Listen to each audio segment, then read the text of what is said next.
Gorbachev defendeu a perestroika dizendo que pode até ser morto, mas não vai ficar calado. Outro delegado disse que Gorbachev não deve dirigir os trabalhos porque hipnotiza todo mundo. Com o talento de sempre, Gorbachev ampliou a alta direção comunista de 12 para 23 membros, incluindo nela os líderes de todas as 15 repúblicas soviéticas. Enquanto os comunistas discutem o futuro do partido, a abertura política revela cada vez mais os problemas da União Soviética. Problemas como corrupção, a crise de desarmamento de uma exército,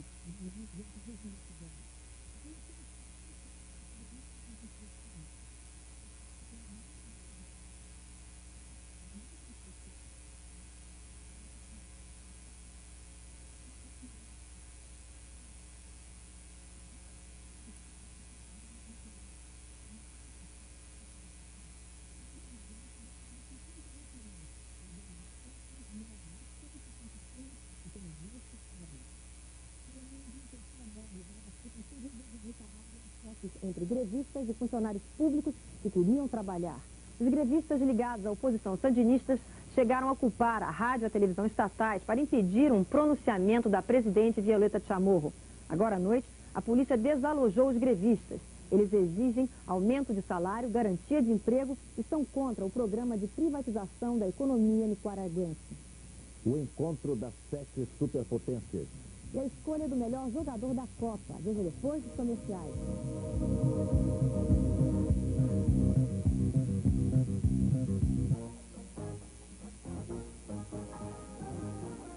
Os postos Atlantique acompanham seu pique. Correndo atrás de soluções, pulando obstáculos e virando para atender você em tudo.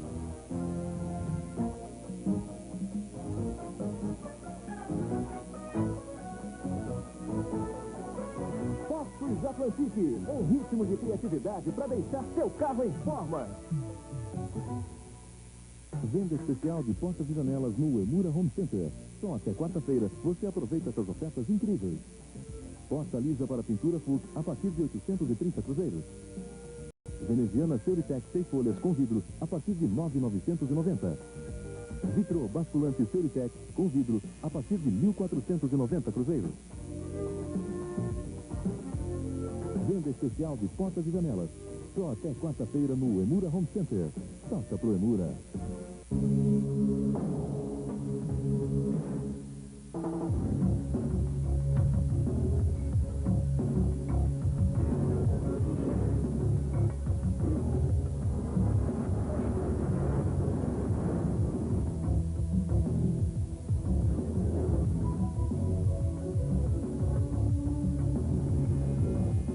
Hugo Boss.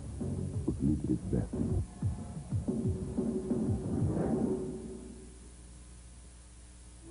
Nesta segunda, Harry Fonda, num clássico do cinema e da literatura, da obra de John Steinbeck, As Vinhas da Ira. John Ford, vencedor de 2 Oscars, nesta segunda, em Cine Clube. A Globo 90 é nota 100.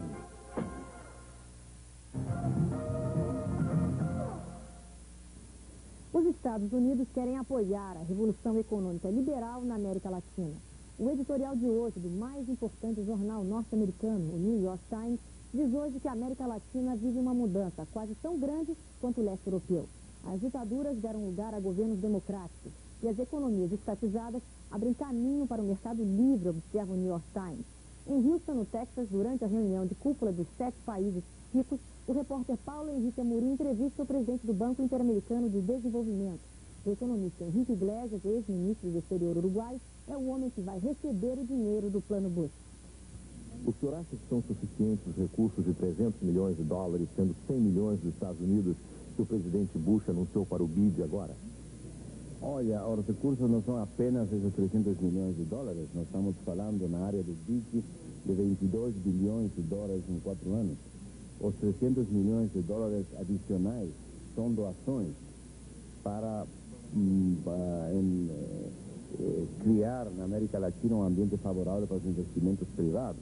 Isto é, são recursos adicionais e recursos de doações.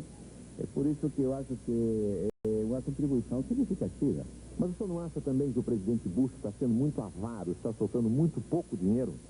Olha, o mundo inteiro tem escassez de recursos. Eu não gostaria de qualificar de uma forma ou outra. O importante disso é que a América Latina está no meio da discussão e que estamos olhando o futuro com um sentido mais otimista que no passado. Nós estivemos nessas reuniões aqui sempre com o problema da dívida externa e os grandes problemas críticos da América Latina. Hoje, que a cumbre está falando do futuro, a América Latina comparece como um continente preocupado no futuro, preocupado no comércio e nos investimentos. O que o senhor acha dessa nova política de abertura comercial do Brasil? Olha, eu acho que o Brasil está pegando a direção correta. Essa é mais ou menos as linhas nas quais todo mundo está hoje movimentando-se. E, para mim, isso implica grandes decisões internas, mas também enormes oportunidades para o Brasil. Eu acho que isso é difícil, é duro, é um caminho que vai ter dificuldades grandes, mas, no final, eu acho que a capacidade de mobilização do Brasil vai ser impressionante. Por isso que... E qual é a primeira vantagem que o Brasil obtém com essa abertura comercial? Bom, a vantagem é ganhar competitividade e ter reciprocidade nos mercados internacionais. Isto é, ter a oportunidade, através da abertura, de ser grande exportador, mas também grande importador. Agora, o importante é salientar uma coisa que normalmente não foi muito destacado na proposta do Bush. É o fato que o Bush está falando de que os Estados Unidos estão prontos a negociar com países individualmente, mas também com grupos de países. Quer dizer que a América Latina hoje tem as possibilidades de negociar como grupos de países. Por que amanhã não poderia Brasil e Argentina... Como está acontecendo agora? Está acontecendo agora negociar conjuntamente. Isso quer dizer que a integração hoje é mais importante que jamais, porque nos permite negociar coletivamente, o que tem muito mérito além das negociações bilaterais. E o que o senhor acha da possibilidade de o Brasil e a Argentina negociarem conjuntamente com o presidente Bush essa nova política de abertura comercial? Eu diria que, em princípio, é uma opção que deve ser seriamente explorada por os dois países, porque teria muitas vantagens. O presidente norte-americano George Bush revelou hoje uma intimidade com o futebol que poucos sabiam que ele tinha. Bush cumprimentou o primeiro-ministro Helmut Kohl pela vitória da Alemanha e fez uma brincadeira. Não sei se o serviço secreto alemão lhe informou, mas você está falando com um ex-jogador de futebol. Bush jogou na ponta direita do time da Universidade de Yale e chegou a ser campeão da costa leste dos Estados Unidos em 1945. É mais um apoio à Copa de 94, que vai ser realizada nos Estados Unidos. Mesmo tendo chegado em 9º lugar na Copa da Itália, o Brasil deu 2 jogadores para a seleção da Copa, escolhida hoje os jornalistas de todo o mundo. Veja quem foram os eleitos. Tafarel, Brasil. Jorginho, Brasil. Bergomi, Itália. Baresi, Itália. Burwald, Alemanha. Bremen, Alemanha. Donadoni, Itália. Matthaus, Alemanha.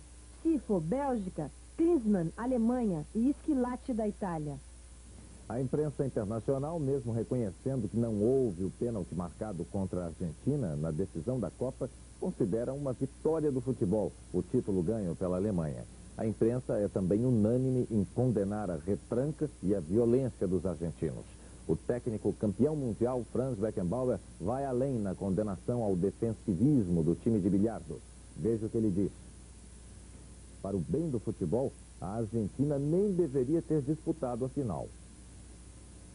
O atacante italiano Schillaci foi eleito o melhor jogador da Copa de 90.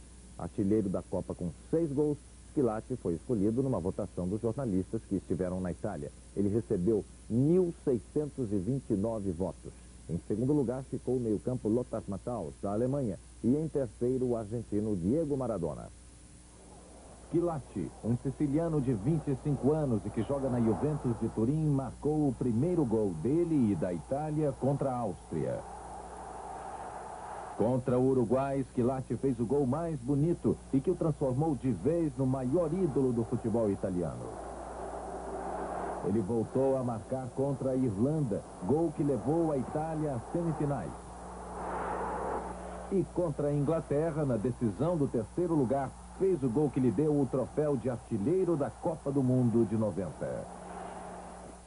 O Jornal da Globo fica por aqui. Uma boa noite para vocês. Uma boa noite, nós nos veremos amanhã. Rede Globo, São Paulo. Amanhã, 7 horas, Bom Dia Brasil.